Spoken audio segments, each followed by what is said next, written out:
학생으로, 엄마는 교사로 작은 교회를 다니던 이 아이 또 엄마는 지난해에도 참여를 했고 올해도 함께 했습니다. 씨앗 캠프를 마무리한 그날 연락이 왔습니다. 토요일 날. 그날 아침에 아이가 집에 안 오려고 했다고 해요. 더 있고 싶어서. 지난해도 좋았는데 올해는 더 좋았다고. 삼덕교회에 너무 고맙고 감사하다고 연락을 왔습니다. 오늘 아까 잠깐 제가 엘리베이터에서 또 만났는데 저한테 그러더라고요. 목사님 어메이징 했어요. 어메이징.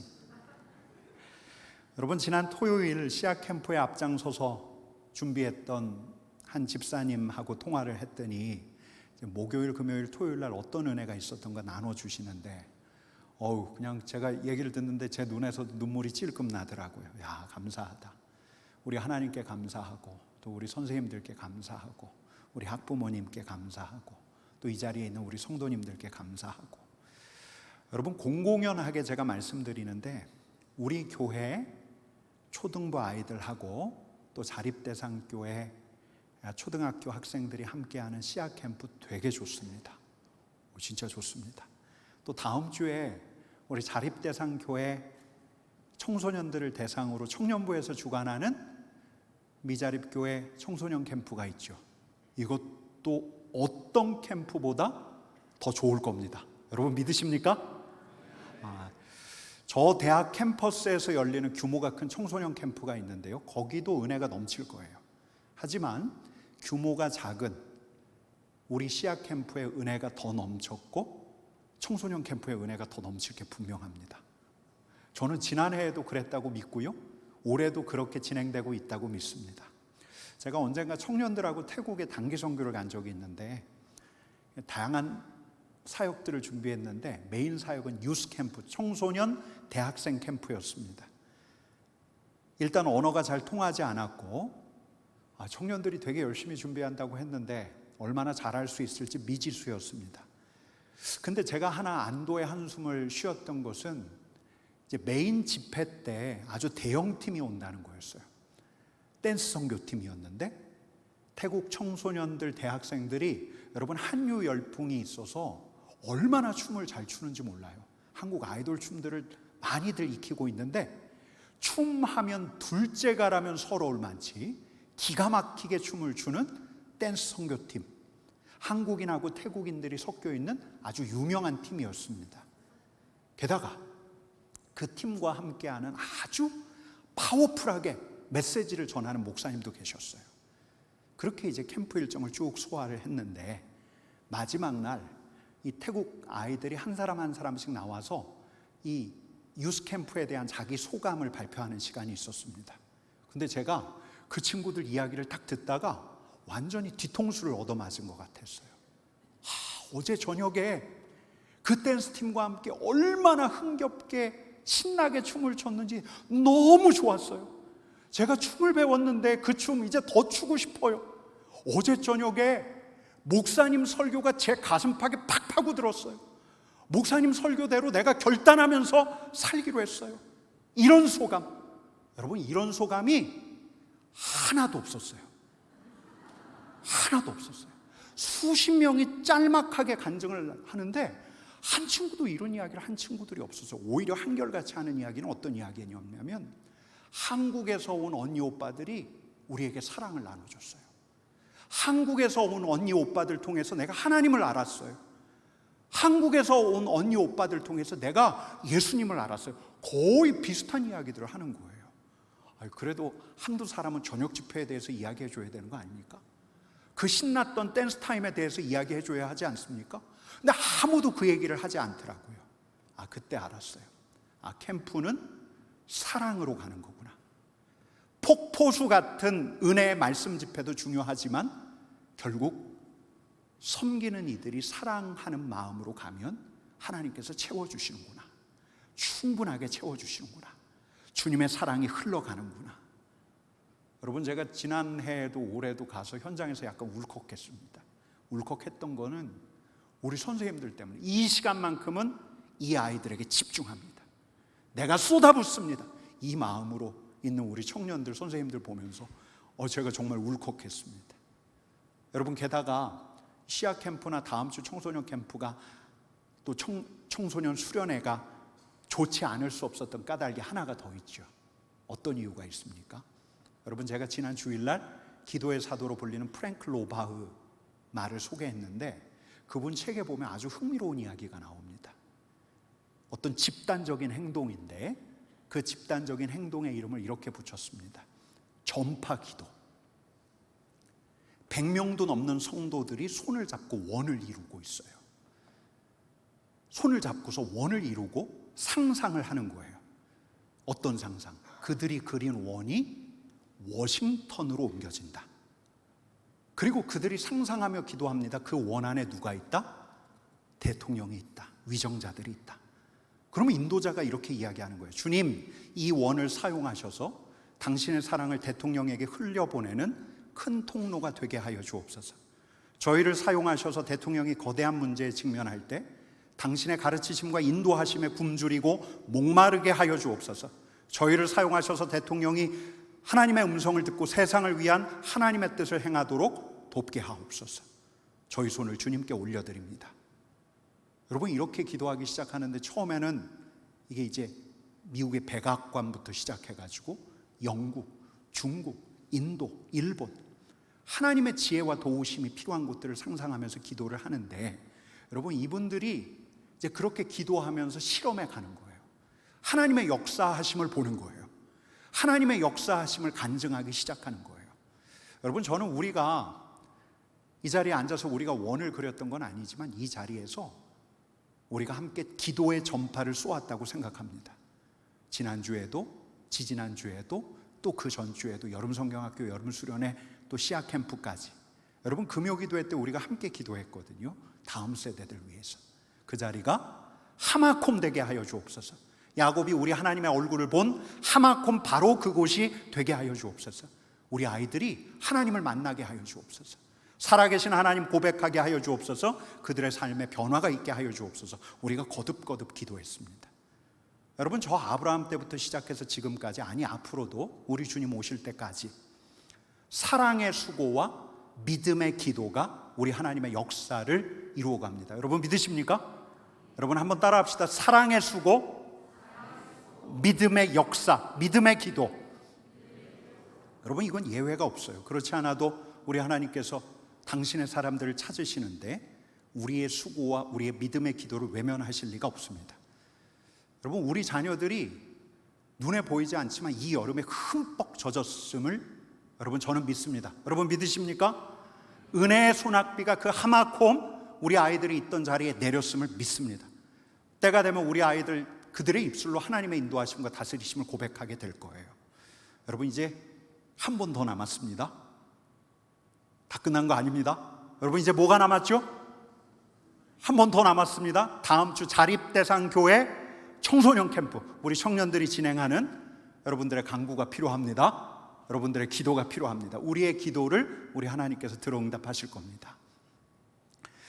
여러분, 이렇게 사랑의 수고, 믿음의 기도가 우리 하나님께 상달되어서 우리 하나님께서 당신의 일들을 이루어 가시는데, 그래도 우리가 잊어서는 안 될 메시지 하나가 있습니다. 그건 뭐냐면 이 모든 일을 이루어 가시는 분이 누구시라고요?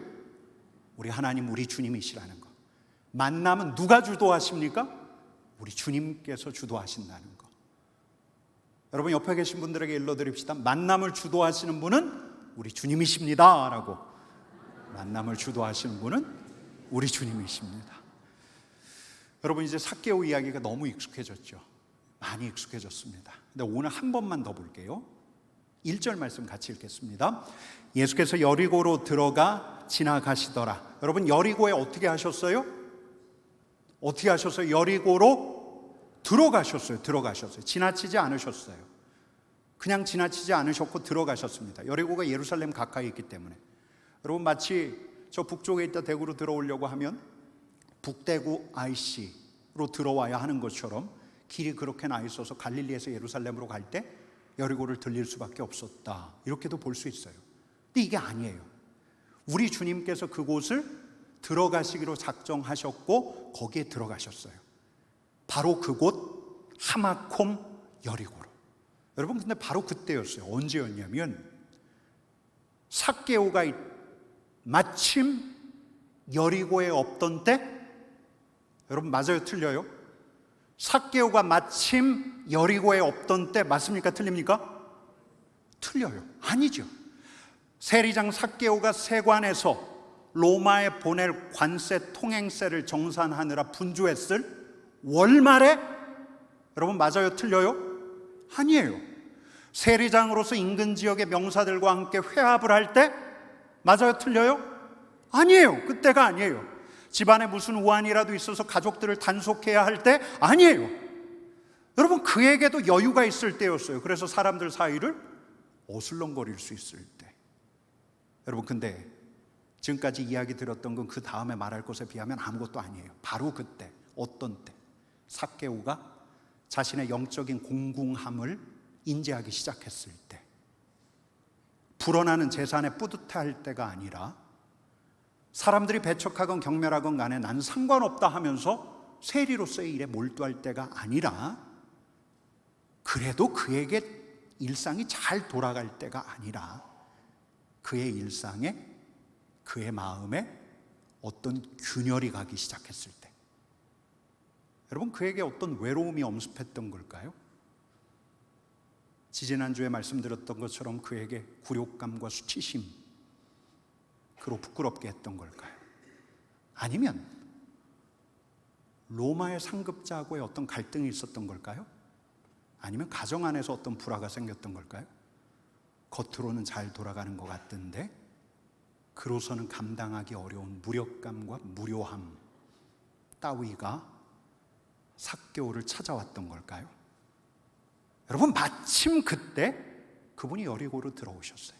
마침 그때 그분이 여리고로 지나가셨어요. 여러분 또 있어요. 5절 상반절 말씀 같이 읽겠습니다. 같이 읽습니다.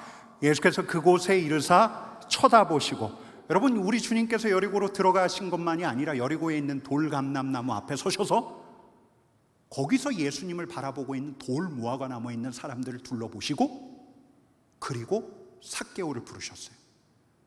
그리고 그의 이름을 부르셨어요. 마치 삭개오를 만나기 위해서 오셨다는 것처럼, 마치 그를 다 아시는 것처럼. 그러고서 어떻게까지 말씀하십니까? 5절 하반절 같이 읽겠습니다. 삭개오야 속히 내려오라. 내가 오늘 내 집에 유하여야 하겠다. 여러분 이 말이 우리에겐 좀 익숙하게 들릴지 모르지만 많이 읽었기 때문에, 근데 이 말 이상한 말이에요. 삭개오는 오늘 예수님을 처음 보는 삭개오를 상대하면서 이렇게 말씀하시는 거예요. 내가 오늘 네 집에 유하여야겠다. 얘야, 내가 오늘 너희 집에 머물러도 괜찮겠니? 허락을 구하는 간청이 아니죠. 내가 오늘 내 집에 유하여야겠다. 내가 오늘 네 집에 머물러야 하겠다. 여러분 이건 허락을 구한 청원이 아니에요. 명령이에요. 거부할 수 없는 예수님의 의지가 담긴 말이죠. 반드시 머무르겠다는 건데,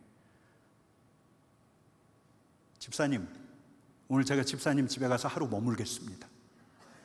굉장히 당혹스러운 거예요. 여러분 삭개오는, 우리 주님께서는 삭개오의 의사 자체를 묻지 않으셨어요. 그냥 말씀하셨어요. 머물겠다. 마침 그날 그곳에서 예수께서 삭개오를 보셨어요. 예수님께서 이미 삭개오를 알고 계셨어요. 그래서 삭개오의 이름을 부르셨어요. 근데 그의 이름만 아셨을까요? 그의 상태도 아셨어요. 그의 마음 안에 있는 균열, 그의 마음속 안에 있는 갈망, 우리 주님께서 아셨어요. 여러분 또 있죠? 삭개오의 미래도 아셨어요. 삭개오를 향한 하나님의 미래도 아셨어요. 삭개오라는 이름처럼 삭개오가 깨끗한 자로 빚어져 갈 것임을 아셨어요. 여러분 그래서 예수님께서는 삭개오의 이름을 부르셨어요. 삭개오야. 그리고 삭개오의 집에 머무시겠다고 하셨어요. 여러분 이렇게 회심과 변화를 위한 만남은 누가 주도해 가시는 거예요?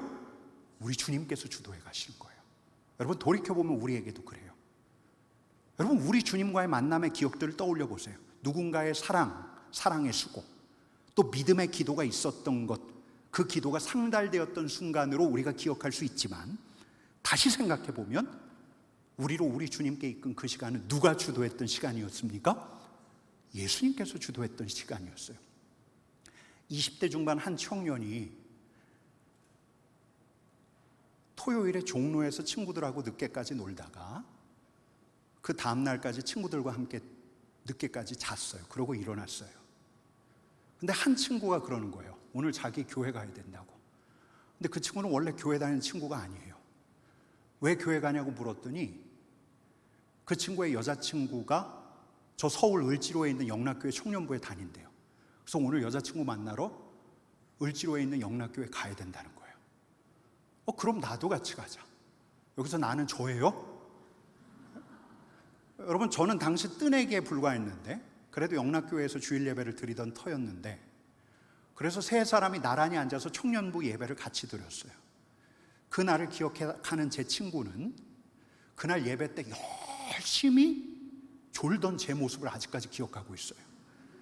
여러분, 근데 그날 그 친구의 여자친구는 무슨 사명감이 생겼던 건지 제 손을 잡아 끌고 청년부서에 등록을 시켰어요. 제 친구의 여자친구가 당시에 한없이 공고해진 제 마음을 알아챘을까요? 그럴 리 없어요, 그럴 리. 여러분, 근데 그렇게 들어가게 된 청년부에서 그날부터 3주 동안 저를 맡았던 새가족 부서 자매는 저보다 1살 어린 자매였는데 저를 3주 동안 아주 각별하게 살펴주는데, 여러분, 저는 그래도 이래봬도 누굽니까? 제가 어린이 대회 성경고사 1등 출신이에요. 여러분, 목회자 자녀로 자랐어요. 그래도 평신도로서는 알만한 거 어지간히 아는데 평범한 내용을 이 자매가 따뜻하게 가르쳐 주는데 제가 이 자매로부터 어떤 감명을 받았어요. 어떤 이끌림이 있었어요. 어떤 이끌림. 그래서 그 다음 주에도 그 공동체에 나가게 되었어요. 이 친구가 대학 선교단체 출신이었는데 틈날 때마다 교회 기도실로 들어가던 친구였어요. 근데 이 친구가 한 1년쯤 지나서 제가 이제 청년부에 완전히 정착하고 난 다음이었는데 교회 앞마당에서 저를 탁 만났는데 뜻밖의 이야기를 하는 거예요. 영롱 형제님. 걔는 저보다 1살 어린데 저한테 꼭 영롱 형제님이라고 불렀어요. 영롱 형제님, 이상하게 형제님을 위해서는 제가 아직도 기도하게 돼요. 그 말을 듣는데 소름이 쫙 끼치더라고요. 전율이 있더라고요. 여러분, 제가 청년부 등록하던 날 저하고 함께 예배를 드렸던 제 절친, 그리고 저를 청년부로 데리고 가서 등록시켰던 그 여자친구는 저와 함께 예배를 드리고 나서 얼마 지나지 않아서 둘이 헤어졌어요. 여러분, 제가 그러니 이런 생각을 안 할 수가 없는 거예요. 왜 그 친구가 그 여자친구를 만났을까? 강영롱으로 하여금 다시금 교회 공동체 안으로 들어오게 하시려고, 저 위에 계신 분께서.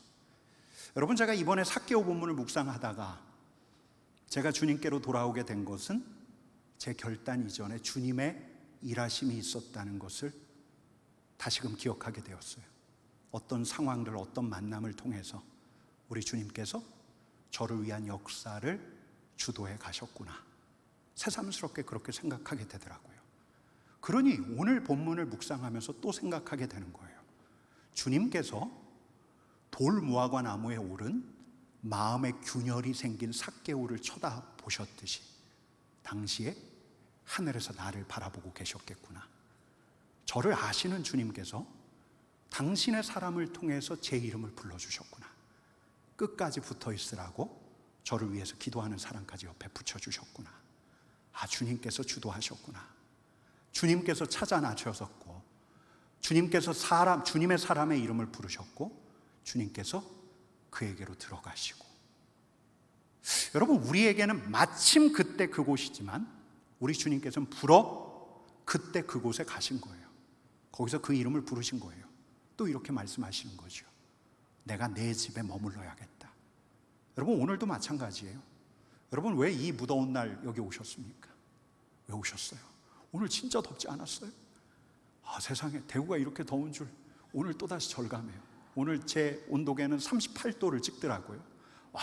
진짜 더운데 그냥 시원한 집에서 소파에 앉아서 텔레비전 올림픽 하잖아요, 여러분. 올림픽 안 보고요, 이 자리에 오셨는데, 마침 이곳에 왔는데, 여러분, 마침 이곳에 왔지만 우리를 만나기 위해서 이 자리에 누가 계신다고요? 예수님이 계신다는 거예요. 여러분, 저는 오늘 이 자리가 우리 주님께서 주도하는 자리 되기를 간절히 축원합니다. 그랬으면 좋겠어요. 마침 그곳이 이 자리, 마침 그때가 지금. 그리하여 우리 주님께서 여러분들의 이름을 불러주시기를 삭개오에게 이야기하셨던 것처럼 오늘 내가 내 집에 머물러야겠다라는 말씀까지 해주시기를 축복합니다. 여러분, 바라기는 이 말씀 듣고 또 같이 기도하고 또 우리가 오늘 1층으로 내려가서 함께 교제할 텐데 그 자리가 우리 주님께서 주도하시는 우리의 이름을 불러주시는 은혜로운 시간 되기를 축복합니다. 여러분, 우리 주님께서 여리고에게서 삭개오에게 그러셨거든요. 그러니까 우리에게 그러지 말란 법이 없어요. 바로 그때 삭개오는 삭개오야 부르시는 주님께로 자신의 마음을 향했고, 주님, 제가 주님을 영접합니다. 주님, 제가 이전처럼 살지 않겠습니다. 다른 사람의 것을 강탈하지 않겠습니다. 내가 내 재산의 절반을 다른 이들과 함께 나누겠습니다. 새로운 삶을 결단했거든요. 만남을 주도하시는 우리 주님 앞에 서면 우리도 그렇게 고백하고 결단할 때가 온다는 거예요. 여러분, 근데 한 가지 더 나눠야 할 것은 왜 우리가 그렇게 되어야 하는가요? 왜 삭개오에게 그런 만남이 필요한가요? 여러분, 9절 말씀 같이 읽어보겠습니다. 같이 읽겠습니다. 오늘 구원이 이 집에 이르렀으니 이 사람도 아브라함의 자손이로다. 여러분, 우리 주님께서는 우리가 구원받은 자가 되어서 무엇으로 살기 원하십니까? 무엇으로요? 아브라함의 자손으로. 아브라함의 자손. 여러분, 아브라함 하면 뭐가 떠올라요? 어떤 말씀이 떠올라요? 저는 창세기 12장 말씀, 이 말씀부터 떠올라요. 같이 읽겠습니다. 내가 너로 민족을 이루고 내게 복을 주어 내 이름을 창대하게 하리니 너는 복이 될지라. 여러분, 아브라함의 자손이 된다는 것은 아브라함이 복이 되었던 것처럼 우리도 복이 된다는 거예요. 복 자체가 된다는 거예요. 그가 있다는 것만으로 그의 존재 자체가 복이에요. 여러분, 제 아내가, 제가 여러 번 나눴습니다만 만 10년 만에 어렵게 아이를 임신했어요. 아이의 태명을 미리 지어놨더라고요. 아이의 태명이 복덩이였어요. 복덩이. 그해 신년 초에 온가족 새벽 예배에 참여해서 주셨던 말씀, 첫날 주셨던 말씀, 창세기 12장 1절, 2절, 3절. 아브라함 이 말씀 때문에 복덩이가 되었어요. 그래서 그 아이는 아주 대견하게, 여러분, 주일 밤, 토요일 밤이 되면 목사인 제가 주일의 신을 구두를 밖에 가서 닦아주고, 그 아이는 굉장히 어른스러워요. 엄마가 부탁하면 음식물 쓰레기하고 재활용을 밖으로 탁 들고 가요.